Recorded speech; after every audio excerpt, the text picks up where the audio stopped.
Sveiki, čia bus biški istorijos ir šitas video išės toks neįprastas. Po internetus jau senokai klaidžiojo šitas paveiksliukas su Lietuvos istorijos faktais sudėtais į ledkalnio formatą. Kas nežino, čia toks memas, kuriam po truputį gilinamas į temas susijusios su kažkokia viena sritimi. Populiaresni ir labiau žinomi dalykai minimi viršuje, o ko žymėtojai mažiau populiarūs, labiau kontroversiški ar šiaip reikalaujantys, sakykime, tokio sofistikuotesnio skonio. Ir panašu, kad šitas ledkalnis visai neblogai tai parodo. Dar panašu, kad kas bebūtų jį sukūręs domisi ar bent jau bando gilintis į Lietuvos karo istoriją, tai pagalvojau, kad mano kanalui panagrinėjimas būtų visai tema. Ir šiaip pusės valandos video su detaliu ledkalnio nagrinėjimu dar neseniai buvo labai paplitęs formatas, tai geriau vėliau negu niekada. Taigi, pradėsiu nuo viršaus. Iškart atsiprašau, jeigu mano interpretacija vieno ar kito dalyko klausimų skirsis nuo jūsų. Mes visi žinom, kad čia mano kanalas ir tai reiškia, kad aš esu neginčiamai teisus visais klausimais. Žalgiris yra madingas lietuviškas žodis, dedamas ant prekinių ženklų tam, kad juos pirktų patriotai save laikantys žmonės. Kita tik paviršutiniškai su to susijusi žodžio reikšmė yra tiesioginis pavadinimo Grunwald vertimas. Grunwaldas yra miestelis Lenkijoje, šalia kurio įvyko vienas didžiausių mūšių viduramžių Europoje. Tarpukariu ir ypač sovietmečiu Lietuvoje išsivystė visas Žalgirio kultas, ko pasekmėje tai yra bene vienintelis dalykas, kurį apie viduramžių Lietuvą žino statistinis lietuvis. 1918 yra metai, kuris buvo paskelbta Lietuvos Respublikos nepriklausomybė. Jį įteisinta Lietuvos tarybos nutarimu Vilniuje, į ką tiesą pasakius mažai kas tuo metu atkreipė dėmesį. Tais pačiais metais nepriklausomybės paskelbė ir visą krūvą kitų valstybių, kurios naudojasi pašlijusią tarptautinę politinę situaciją. Vytautas yra mineralinis vanduo ir Lietuvos didysis kunigaikštis 20 amžiaus pradžioje tapęs savotiškų kulto subjektų. Tai, kad valdant Vytautui Lietuvos didžiosios kunigaikštystės teritorijoje pasiekė didžiausią mastą, o taip pat tai, kad jis mėgo pakariauti su Lenkais, buvo ypač patrauklu tarpukario Lietuvos politiniai inžinerijai. Tad Vytauto garbinimas tapo svarbiu nacionaliniu ritualu ir įvairiom formom tęsiasi iki šiol. Iki Juodosios jūros yra gana dažnai kartojamas šūkis aprašantis tolimiausias LDK išsiplėtimo ribas 14 amžiaus pabaigoje. Faktiškai teritoriją palei Juodąją jūrą LDK kontroliavo labai trumpai ir tik simboliškai, bet legendos apie ten vykdytus Vytauto žygius yra neatsiejamojo kulto dalis, panašiai kaip Žalgirio mūšis. Partizanai šiuo atveju tikriausiai reiškia Lietuvoje veikusį antisovietinio pasipriešinimo judėjimą, prasidėjusį sulig antrąją Lietuvos sovietinę okupaciją ir palaipsniui išgesusį 60-metyje. Atkūrus nepriklausomybę, partizaninis pasipriešinimas tapo vienu pagrindinių nacionalinių simbolių. Įdomu, kad pokario partizanų naudai dažniausiai būna užmiršti kiti Lietuvoje veikę partizaniniai judėjimai. Smetona yra tarmiškas gretinis pavadinimas, o taip pat pirmas ir paskutinis tarpukario Lietuvos prezidentas. Tai buvo svarbus Lietuvos tautinio sąjūdžio veikėjas, vėliau perversmo būdu sugrįžęs į valdžią ir galiausiai pabėgęs iš Lietuvos pirmosios sovietinės okupacijos pradžioje. Sovietmečiu smetoninis laikotarpis pogrindinėje buvo gana romantizuojamas, ko atgarsius galime matyti iki šiol. Freska vaizduojanti Švento Brunono nukirsdinimą. Anot metraščių, Šventas Brunonas buvo nužudytas pagonių 1009 metais ir įrašas apie šį įvykį yra seniausias išlikęs Lietuvos pavadinimo paminėjimas rašytiniuose šaltiniuose. Šio paminėjimo dėka Lietuvos valstybė dažnai skelbėsi turinti 1000 metų senumo istoriją, kas neabejoja gerokai piktino jos teritorijoje gyvenusias geležies, bronzos ir akmens amžiaus bendruomenės. Sąjūdis yra 20-ojo amžiaus 9-ajame dešimtmetyje susikūręs politinis ir socialinis judėjimas, kuriam dažnai priskiriamas lemiamas vaidmuo Lietuvos Respublikos nepriklausomybės atkūrime. Sąjūdžio mitingai priklausomai šiai organizacijai ir jos simbolika buvo gana sėkmingai aproprijuota besikuriančios Lietuvos valstybės ir iki šiol dažnai naudojama visuomenės telkimui ir bendruomenės ugdymui. Sausio 13 yra data žyminti Sovietų Sąjungos kariuomenės bandymą atkurti politinę kontrolę be atsikuriančioje Lietuvos valstybėje 1991 metais. Įvairių pastatų šturmo metu žuvo 14 prieš Sovietų Sąjungą protestavusių žmonių bei vienas sovietinis kareivis, kuriam, taip sakant, į žemutinę nugaros sritį pataikė jo kolegos paleista kulka. Kitas lygis. Čia surinkti vis dar gerai žinomi istoriniai dalykai, bet gal jau ne tokie, iš kurių galima surinkti neblogą vakarienę. 1831 ir 1863 yra metai, kai vyko vieni didžiausių sukilimų prieš Rusijos imperiją Lietuvos Lenkijos teritorijoje. Sukilimai susilaukė gana plataus palaikymo tiek tarp bajorų, tiek tarp valstiečių, bet buvo gana žiauriai numalšyti carinės valdžios, kuri pasitelkė ilgametės represijas, palikusias gilius randus regiono kultūroje. Gediminas, Algirdas ir Kęstutis yra 3 viduramžių Lietuvos kunigaikščiai, kurių epocha Lietuvoje yra dažnai romantizuojama ir kurių valdymas, gal dar pridėjus Vytauto laikotarpį ir Mindaugo karūnavimą, paprastai pateikiamas kaip LDK aukso amžius. Įtariu, kad vidutinio istorijoje žinoma labai besidominčio lietuvio galvoje šitie kunigaikščiai ir nemenkai susiplakė ir pasakyti, kas iš jų yra kieno sūnus, daugam būtų gana sudėtinga. Anbo yra santrumpa dažnai šifruojama kaip Antanas nori būti ore. Tai karinių lėktuvų 20 amžiaus pradžioje projektuotų Antano Gustaičio ir gamintų karo aviacijos dirbtuvėse pavadinimas. Iš viso buvo pagaminta apie 60 skirtingų modelių Anbo lėktuvų, daugiausiai žvalgybinių, mokomųjų ir lengvųjų bombonešių. Tie lėktuvai sudarė nemažą dalį tarpukario Lietuvos aviaparko ir dažnai yra matomi kaip vieni didžiausių smetonmečio techninių laimėjimų. Šitas žemėlapis vaizduoja Lietuvos-Lenkijos padalijimus. Kelia pakopę abiejų tautų respublikos okupaciją, vykusi 18 amžiaus pabaigoje veikiant Rusijai, Prūsijai ir Austrijai. Nors ATR tų lietuvių galvoje užima gana mažai vietos, padalijimai dažnai vis vien matomi kaip tragiškas įvykis ir su jais mėgstama lyginti 20 amžiaus okupacijas. Saulė ir Durbė yra du mūšiai įvykę atitinkamai 1236 ir 1260 metais tarp atitinkamai kalavijuočių ir vokiečių ordinų bei jungtinių žemaičių ir kai kurių kitų genčių kariuomenių. Jie paprastai matomi kaip dideli lietuvių laimėjimai ir yra tvirtai įėję į Lietuvos istorijos naratyvą. Roko maršai buvo serija sovietinėje ir nepriklausomoje Lietuvoje organizuotų festivalių, kuriuose daugiausiai buvo grojamas ne rokas ir kuriuose niekas nemarširavo.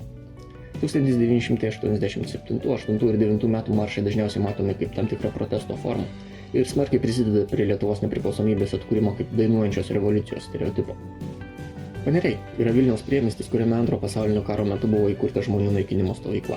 Karo metais joje vadovaujant nacių karininkams kolaborantai nužudė maždaug tarp 50 ir 70 tūkstančių žmonių, kurių dauguma buvo Vilniuje gyvenę žydai. Tai viena didžiausių masinių žudynių vietų visoje Europoje. Žemesni ledkalnio lygiai yra po vandeniu, kas kaip ir reiškia, kad jie nėra taip visuotinai minimi ir linksniuojami, nors nepasakyčiau, kad jie visai nežinomi. Dauguma šitų temų yra nagrinėjamos mokyklinėse programose ir įvairiuose mokslo populiarinimo veikaluose ir bent jau yra girdėti daugumą istoriją besidominčių piliečių. Steponas Batoras buvo Lietuvos didysis kunigaikštis ir Lenkijos karalius išrinktas į sostą 1576 metais. Dažnai jį linkstama prisiminti kaip vieną sėkmingiausių ATR vadovų. Jam valdant buvo įkurtas Vilniaus universitetas, įsteigti husarų kavalerijos daliniai, laimėta eilė karų su Rusija ir taip toliau. Giedraičiai yra nedidelis miestelis Molėtų rajone. 1920 metais prie Giedraičių ir Širvintų įvyko serija susidūrimų tarp lietuvių kariuomenės ir Vilnių užėmusių Licijos Želigovskio vadovaujamų Lenkų kariuomenės dalinių. Jų tolesnis judėjimas buvo sustabdytas. Lietuvoje Giedraičių ir Širvintų mūšiai dažnai vaizduojami kaip sustabdė Želigovskio veržimąsi ir išsaugojo Lietuvos nepriklausomybę. Leičiai buvo svarbi socialinė grupė ankstyvojoje LDK. Dalies istorikų teigimu tai buvo etniniai lietuviai, tiesiogiai priklausė didžiajam kunigaikščiui ir atlikę daugybę svarbių pareigų, tokių kaip sienų apsauga, tvarkos palaikymas užkariautose teritorijose ir panašiai. Yra hipotezė, kad Lietuvos pavadinimas yra eksonimas, kilęs aplinkinėms tautoms ir gentims lietuvius siejant visų pirma su leičiais. Gegužės 3 yra data, kai buvo priimta pirma abiejų tautų respublikos konstitucija. Lenkijoje šis tam laikui gana progresyvus dokumentas yra matomas gana pozityviai. Lietuvoje jis išlieka kontroversiškų dėl kai kurių teigimų sumenkinamo LDK vaidmens. Ba yra ištiktukas kartais įvardėjamas kaip pirmas rašytiniuose šaltiniuose paminėtas lietuvių kalbos žodis. Jį nežinomam lietuvių kariai 1207 metų užpuolimo metu įsiveržusiam į Kubeselės bažnyčią priskiria kronikininkas Henrikas Latvis. Kiek tame priskirime tiesos ir apskritai kiek patikimas šitas paminėjimas, aišku, yra labai didelis klausimas. 1926 yra metai, kai Lietuvoje įvyko karinis perversmas, nuvertęs demokratiškai išrinktą Lietuvos valdžią ir įvedęs iki pat okupacijos trukusį Antano Smetonos autoritarinį valdymą. Bananų balius yra populiarus 1988 m. rugsėjo 28 d. Vilniaus katedros aikštėje vykusio mitingo pavadinimas. Mitingas buvo sovietinės milicijos numalšintas, jo dalyvius gausiai pašeriant taip vadinamais bananais. Palemonas yra mitinis Romos imperijos didikas ir pirmas Lietuvos kunigaikštis, anot įvairių legendų pabėgęs iš Romos ir įkūręs Lietuvą. Palemono mitas susiformavo vėlyvais viduramžiais, o Renesanso periodu buvo svarbia lietuvių bajorijos tapatybės dalimi ir rimtų argumentų ginčuose su karūniniais lenkais, kilinusiais save iš sarmatų. Pizius, kaip teigiama, yra pagoniškas dievas, šiais laikais dažnai vadinamas senovės lietuvių dievų, galvojusių lytinius santykius. Vienintelis šaltinis, iš kurio šis dievas yra žinomas, yra 16 amžiaus bajoro Jono Vasicko užrašai, kuriuose vardėjami neva senovės žemaičių dievai. Gana didelė dalis šito sąrašo yra akivaizdžiai išlaužta iš pirštų, tad kai kurių mitologijos tyrinėtojų teigimu Pizius irgi buvo arba išgalvotas Vasicko, arba įtrauktas kaip labai juokingas bajeris. 1418 m. žemaičių sukilimas buvo valstiečių sukilimas įvykęs Žemaitijoje 1418 metais. Nepasitenkinę pakilusiais mokesčiais valstiečiai sukilo, nusiaubė kelis bajorų dvarus ir net įsiveržė į Kryžiuočių ordino teritoriją. Sukilimą kunigaikštis Vytautas gana žiauriai numalšino pasitelkdamas kariuomenę. 1563 m. žemaičių sukilimas buvo valstiečių sukilimas prasidėjęs Žemaitijoje 1563 metais. Nepasitenkinę pakilusiais mokesčiais valstiečiai sukilo ir nusiaubė kelis bajorų dvarus. Sukilimą karalius Žygimantas Senasis gana žiauriai numalšino pasitelkdamas kariuomenę. 1769 m. žemaičių sukilimas buvo valstiečių sukilimas prasidėjęs Žemaitijoje 1769 metais. Nepasitenkinę pakilusiais mokesčiais valstiečiai sukilo, bet nieko nesaubė. Tik įkalino keletą valdininkų ir pareikalavo mokesčius sumažinti. Sukilimą karalius Stanislovas Augustas Poniatovskis gana žiauriai numalšino pasitelkdamas kariuomenę. Įprotis. Šioje iliustracijoje vaizduojamas vadinamas Žemaičio garliekis, skraidantis aparatas aprašytas XIX amžiaus vidurio lietuvių veikėjo Aleksandro Griškevičiaus. Griškevičius buvo vienas iš pirmųjų tuometinėje Rusijos imperijoje bandęs projektuoti ir statyti skraidančius aparatus ir dažnai laikomas Lietuvos aviacijos tėvo ar bent jau proseneliu. Šiame paveikslėlyje vaizduojamas Vilniaus universiteto rektoriaus skeptras, svarbiausia universiteto regalija ir šiaip gana žymus meno kūrinys. Po 1830–31 metų sukilimo uždaręs universitetas skeptras išvežtas į Rusiją, kur iki šiol tikėtina dulėjo kokiam nors Rusijos muziejos archyve. Didžiuoju Kuršu galima vadinti Kuršo kunigaikštystės kolonijas. Šita kunigaikštystė, egzistavusi dabartinės Latvijos teritorijoje, buvo vienintelė LDK dalis, ar tiksliau jos vasalė, 18 amžiuje ėmėsi kolonizuoti naujas teritorijas už Europos ribų. Keletą metų Kuršas valdė nedidelius plotelius žemės Afrikoje ir Pietų Amerikoje, kol jos atėmė Olandai ir Britai. Vilniaus mamutai buvo mamutai prieš keliasdešimt tūkstančių metų gyvenę dabartinėje Vilniaus teritorijoje. Visa krūva jų kaulų fragmentų buvo rasta įvairiose miesto vietose, įskaitant ir žinomiausią šitos kompanijos atstovą, kurios skeletas buvo rastas Antakalnyje. Keturiais komunarais sovietmečiu buvo vadinama grupė komunistų po 1926 metų perversmo sušaudytų apkaltinus juos antivalstybinė veikla. Kurį laiką Vilniuje stovėjo ir paminklas, turės gana įdomių vietinių interpretacijų. Jurgis Dobkevičius buvo pirmas nepriklausomas Lietuvos aviakonstruktorius. Per gana trumpą gyvenimą jis spėjo pagaminti 3 vienas už kitą mieliau atrodančius lėktuvus, tame tarpe ir vienintelį istorijoje lietuviškos gamybos naikintuvą, kurio avarijoje pats Jurgis ir žuvo. Kauno Cepelinų angaras, dar žinomas viso krūvo kitų pavadinimų, buvo Kauno Aleksoto aerodromo teritorijoje per Pirmą pasaulinį karą pastatytas milžiniškas dirižablių laikymui skirtas pastatas. Jis nugriautas 1929 metais. Šiame paveikslėlyje pavaizduota pagoniškos Lietuvos periodo medinė lazda su bumbulu. Šimtai tokių lazdų yra rastos visoje Lietuvoje. Kai kurios jų yra dekoruotos raižiniais, kai kurios lūžusios lyg jom kažkas būtų daužyta. Niekas tiksliai nežino, kam jos buvo naudojamos. Spėjama, kad jos galėjo turėti ritualinę ar ceremonijinę reikšmę. Trojanovo mūšis įvyko 1294 metais Trojanovo apylinkėse, kai į priešamąjį žygį po Mazoviją iškeliavusi Vytenio kariuomenė susidūrė su daugiau nei dvigubai didesne jį sustabdyti išėjusią Lenčitos kunigaikščio Kazimiero II kariuomenę. Lietuviai iš Lenkų iš pradžių išreikalavo paliaubų, o po to iš pasalų juos užpuolė ir išžudė. Batviniai yra liaudiškas lankinių barščių pavadinimas. Šis augalas kadaise buvo labai paplitęs Lietuvoje ir iš jo buvo verdamas Renesanso metu populiariausias lietuvių virtuvės patiekalas – batvininė sriuba arba barščiai.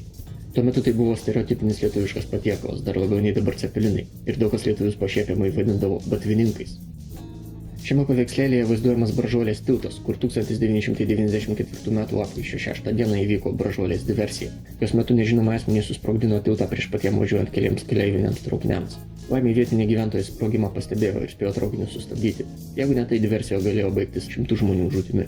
Sprogimo kaltininkai oficialiai nenustatyti iki šiol.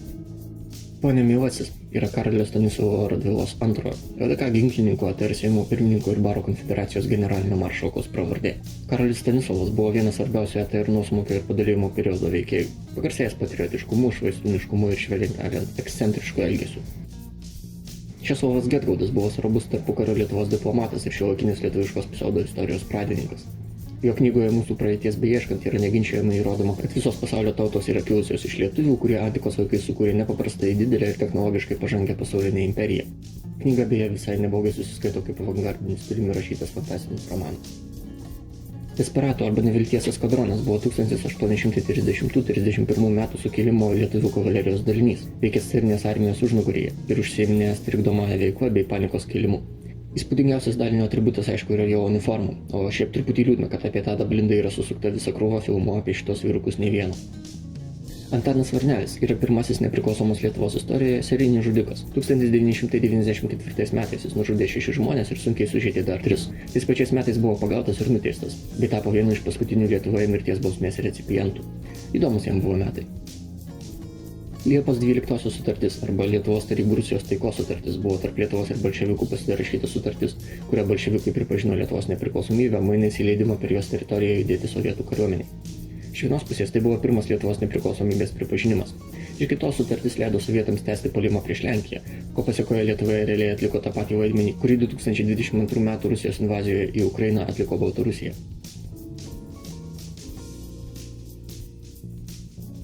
Nebelio mūšis įvyko 1262 metais Nebelio apylinkėse, kai į plėšimą žygį po Voluinę išsiųsta Gaudižodo kariuomenė susidūrė su ją sustabdyti išsiųsta Vladimiro kunigaikščio Vasiliko kariuomenė. Taikos sutarčių šiuo atveju niekas nesudarinėjo, Vasilikas su lietuviais pasielgė maždaug taip, kaip Vytenis su lenkais Trojanovo mūšyje. Glitiškis yra kaimas Vilniaus savivaldybėje, kur 1944 metais lietuvių savisaugos bataliono policininkai surengė baudžiamąją akciją, kurios metu išžudė remiantis skirtingais šaltiniais tarp 27 ir 40 kaimo gyventojų, įskaitant bent 12 moterų ir 5 vaikus. Martyno Radvilos kolekciją galima pavadinti haremą, kurį buvo surinkęs Martynas Mikalojus Radvila, 18 amžiaus Lietuvos veikėjas. Anot įvairių šaltinių savo dvare Černočicuose jis buvo įkūręs neblogą pamišusio mokslininko laboratoriją. Ten vergovės sąlygomis vaikė dešimtis pagrobtų apylinkės merginų ir su jom bei savo vaikais atlikinėjo įvairius eksperimentus ir šiaip darė dalykus, kurių viešame vaizdo įraše yra neminėti. Baltos pėdkelnės yra populiarios rusiškos miesto legendos pavadinimas. Anot jos įvairiuose konfliktuose, pradedant Afganistano karu ir baigiant karu Ukrainoje, prieš rusus kovojo iš Baltijos valstybių atvykusios samdinės snaiperės. Pagal vieną iš legendos versijų tai buvo biatlonininkės iš Lietuvos, Latvijos ir Estijos, kovose vilkėjusios tiesiog savo sportinės aprangas, iš kur ir kilo baltų pėdkelnių pavadinimas. Говорят по-литовски. По яйцам? А как же? Парень очень удобно любит. Раненый был. Они все там раненые.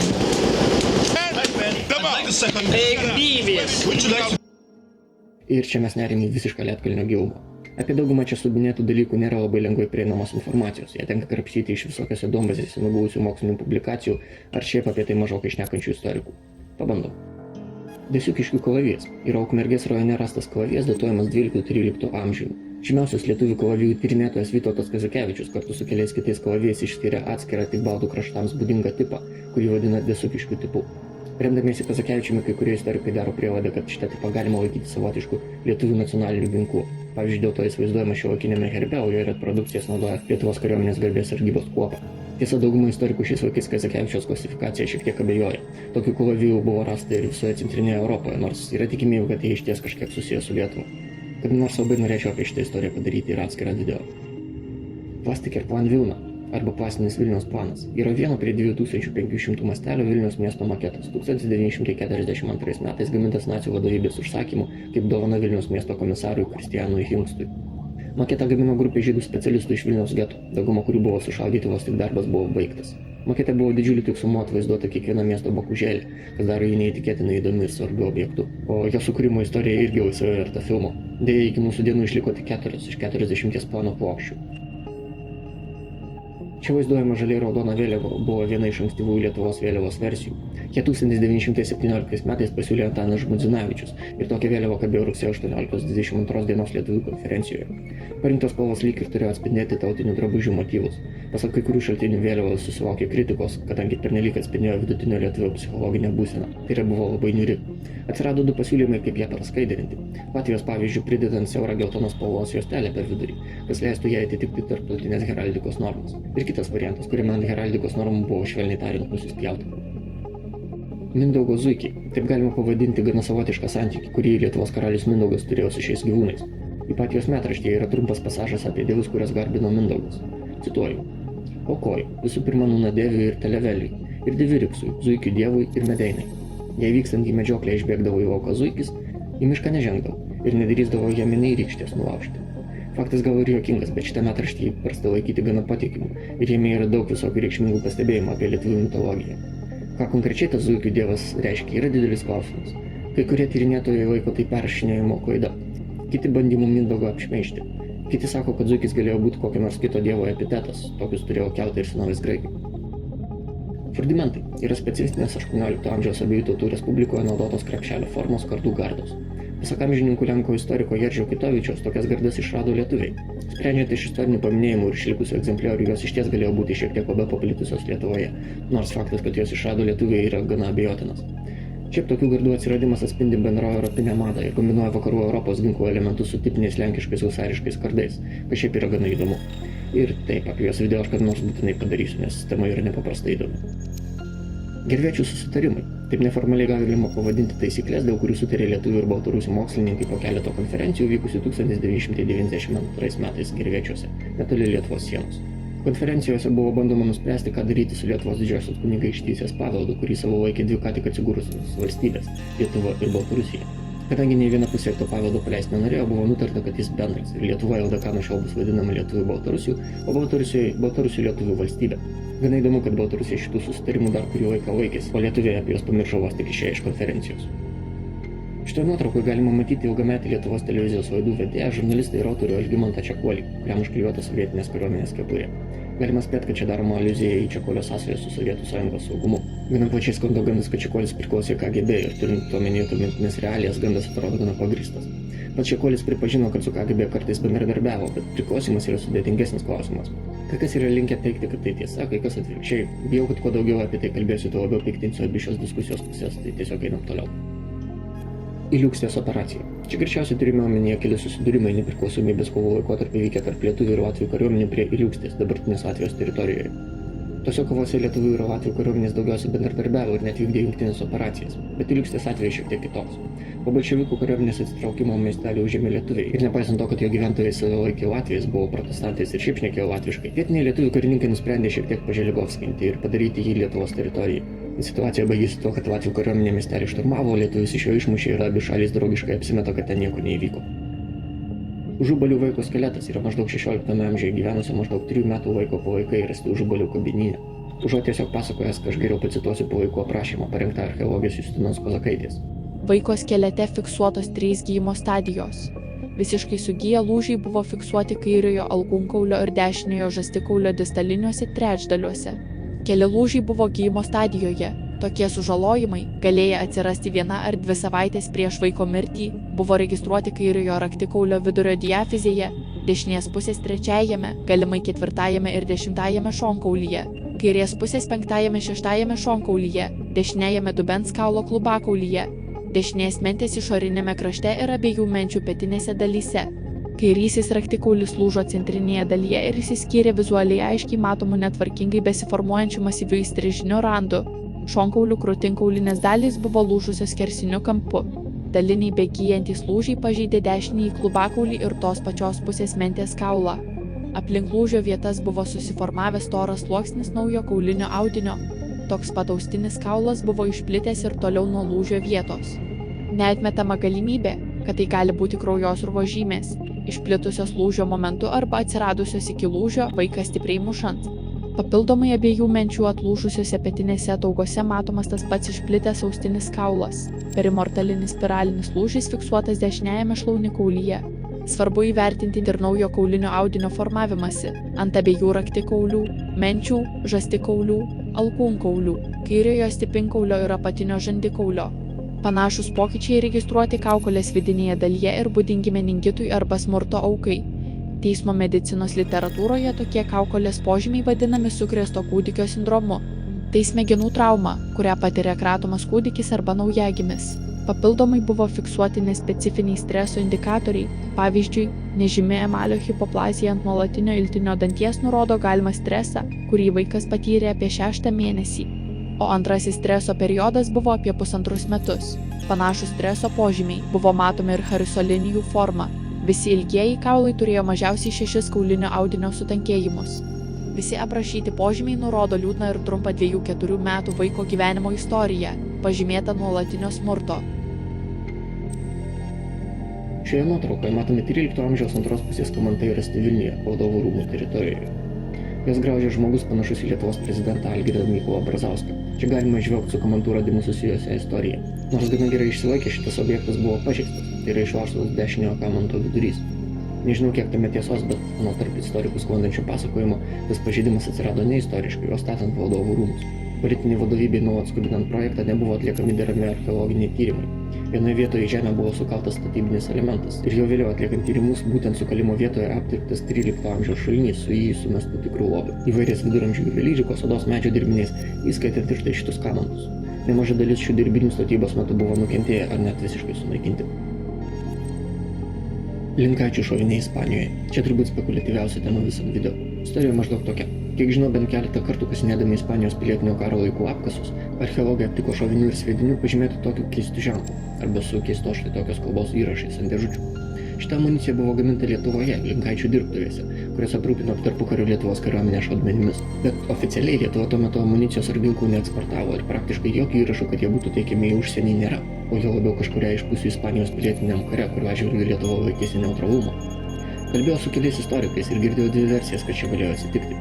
Pirma versija sako, kad kažkas tarpukario Lietuvos kariuomenėje galimai varė ginklų kontrabandą ir pelnėsi pardavinėdamas amuniciją iš kariuomenės sandėlių. Ir dalis tos amunicijos kažkokiais būdais nusėdo Ispanijoje. Antra versija yra, kad spaudžiama ar tai Britanijos ar kitos vakarų valstybės Lietuva slapta tiekia ginkluotę Ispanijos respublikonams, mainais ar tai į vakarietiškos ginkluotės pardavimus Lietuvai ar kokias kitas paslaugas. Kaip ten iš tikrųjų yra, nežinau. Mano žinia šitoje srityje gerokai senstelėjusios, galimai kažkas iš šiuolaikinių istorikų jau yra atkapstę, kame ten šaknys ir rašo apie tai biografiją. Na ir pabaigai žaidimo automatas Lobis. Tai žaidimo automatas galimai praeito amžiaus 90-mečio pabaigoje gamintas Vilniaus gamybinio susivienijimo Sigma. Be kitko, šita gamykla užsiėmė žaidimo automatų tiekimu visai Sovietų Sąjungai. Ir jeigu statistinis šito kanalo žiūrovas paklaus savo statistinių tėvų, tie greičiausiai prisimins nemažą dalį Sigmos produkcijos. Bet ne Lobį. Anot legendų, tai buvo savo laikotarpį nepaprastai pažangus žaidimo automatas, leidęs žaisti siužetus kažko susijusius su Lietuvos tautosaka ir istorija. Kaip jis veikia? Ką su juo galėjo daryti žaidėjas? Niekas konkrečiai nežino. Niekam nepavyko rasti žmogaus, kuris būtų dirbęs prie šito automato gamybos, ar bent jau jį matė savo akim, nors yra išlikę šiek tiek spaudos liudinčios apie jo egzistavimą bent jau kažkokią formą. Už galimybę turėti bent vieną šito automato egzempliorių vienas kitam gerklę pergraužtų turbūt visi Lietuvos senos technikos kolekcionieriai ir muziejai. Ir bent jau siauras ratas žmonių turbūt atiduotų kokią galūnę už galimybę sužinoti apie Lobį bent šiek tiek informacijos. Jo pavadinimas šituo atveju tikrai užtarnautas. Tai tiek. Jeigu šito memo interpretacija tamstos galvoje smarkiai skiriasi nuo to, ką pasakiau, būsiu labai dėkingas, jeigu parašysite apie tai komentarą. Kažkada artimiausio 100-mečio bėgyje turbūt vėl išleisiu video apie kokį ginklą ar kažką panašaus. Ate.